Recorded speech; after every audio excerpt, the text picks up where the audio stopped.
ఈ దాడిని నేను తీవ్రంగా ఖండిస్తున్నాను. ఈ దాడిని చూసినట్టయితే టీడీపీ వాళ్ళు ప్రీ ప్లాన్డ్గా న్యూ ఇయర్ వేడుకలు జరపకుండా ఒక ప్రీ ప్లాన్ దాడిని మా పార్టీ ఆఫీస్ మీద ప్లాన్ చేసినట్టు కనిపిస్తూ ఉంది. ఇక్కడ చూసినట్టయితే ఈ రోడ్డు మీద ఇలాంటి రాళ్ళు కూడా లేవు. ఇలాంటి రాళ్ళు కొన్ని వందల మంది ఇక్కడ గుమిగూడి మరి ఈ రాళ్ళన్నీ కూడా ఇటువైపు ఉన్నటువంటి పార్టీ ఆఫీస్ మీద విసరడం మనం చూస్తూ ఉన్నాం. చూడండి, ఈ ఫ్లెక్సీ కనుక లేకపోయి ఉంటే పూర్తి అద్దాలు కూడా ధ్వంసమయ్యేటువంటి పరిస్థితి. పూర్తిగా ఇటువంటి రాళ్లతో టీడీపీ గూండాలు ఏ విధంగా కూడా ఈ దాడికి తెరతీశారో మీరందరూ కూడా చూడొచ్చు. ఇది ఖచ్చితంగా ప్రీ ప్లాన్డ్గా జరిగినటువంటి దాడి. దీని వెనకాల ఎవరున్నా కూడా మేము వదిలిపెట్టం. ఒక మహిళగా నేను ఇక్కడ ఈ రోజున ఈ పార్టీ ఆఫీసు ఒక బీసీ మహిళగా ఈరోజు మనం ఇక్కడికి వచ్చి ప్రజలందరి మధ్య కూడా ప్రజా సేవ చేస్తూ ఉంటూ మరి ఈ పార్టీ ఆఫీస్ని ఈరోజు ప్రారంభించుకోవాలి ఈ నూతన సంవత్సరం సందర్భంగా అని చెప్పి మరి ఇక్కడ ఏర్పాట్లు జరుగుతూ ఉంటే మరి ఈ రోజున పంతానికి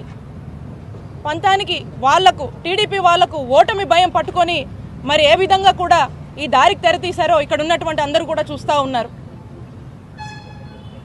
నేను ఒకటి అడుగుతా ఉన్నాను, గుంటూరు ప్రజలందరూ కూడా విజ్ఞప్తి చేస్తూ ఉన్నాను. ఇలాంటి ప్రజలు ఇలాంటి టీడీపీ వాళ్ళు అధికార దాహం కోసము ఓడిపోతామనే భయం పట్టుకొని మరి ఏ విధంగా పార్టీ ఆఫీస్ మీద రాళ్ళేసి దాడి కొడిగట్టారో మీ అందరూ కూడా ఆలోచన చేయండి.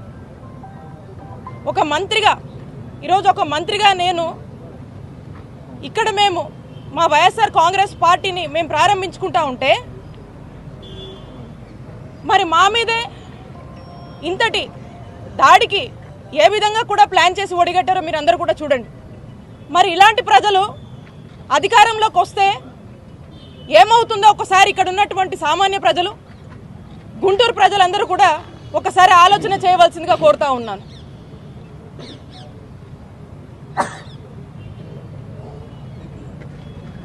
ఇంతలా ఒక ఓటమి భయం పట్టుకొని ఒక భయభ్రాంతులకు గురి చేసేటువంటి పరిణామాలకు ఈరోజు వాళ్ళు దారితీశారంటే ఖచ్చితంగా ఈ దాడి ద్వారా టీడీపీకి ఓటమి భయం పట్టుకుందని స్పష్టంగా అర్థమవుతా ఉంది. ఖచ్చితంగా దీని వెనకాల ఎవరున్నా కూడా వదిలిపెట్టము. ఇప్పటికే దీనికి సంబంధించి పోలీస్ ఆఫీసర్స్ అందరూ కూడా ఎవరున్నారు ఏంటి అనేది కొంతమందిని అదుపులోకి తీసుకొని వాళ్ళందరినీ కూడా మరి ఇంటరాగేట్ చేయడం జరుగుతూ ఉంది. మరి ఇంకా కూడా దీని వెనకాల ఎవరున్నా కూడా ఎట్టి పరిస్థితుల్లో వదిలిపెట్టము. ఈరోజు యథావిధిగా పార్టీ ఆఫీస్ ప్రారంభం ఏదైతే ఉందో దీన్ని యథావిధిగా కూడా చేసుకుంటా ఉన్నాము. ఇక్కడికి నేను ప్రజలకు సేవ చేయడానికి వచ్చాను. ప్రజల మద్దతు, ప్రజల ఆశీస్సులు మాతో ఉన్నంత వరకు ఇలాంటి ఎన్ని దాడులైనా కూడా ఖచ్చితంగా ఎదుర్కొంటాము.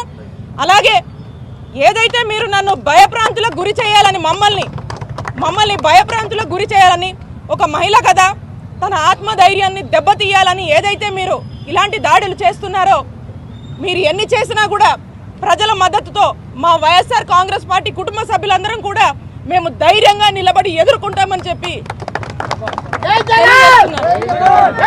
ఖచ్చితంగా దీని వెనకాల ఎవరున్నా కూడా వదిలిపెట్టము. ఖచ్చితంగా దీని గురించి ఎంతవరకైనా కూడా మేము ఖచ్చితంగా నిలబడి వారికి ఖచ్చితంగా సరైన గుణపాఠం మేము కూడా చెప్తాము. ఎవరిని కూడా వదిలిపెట్టమని చెప్పి ఈ సందర్భంగా తెలియజేస్తున్నాను.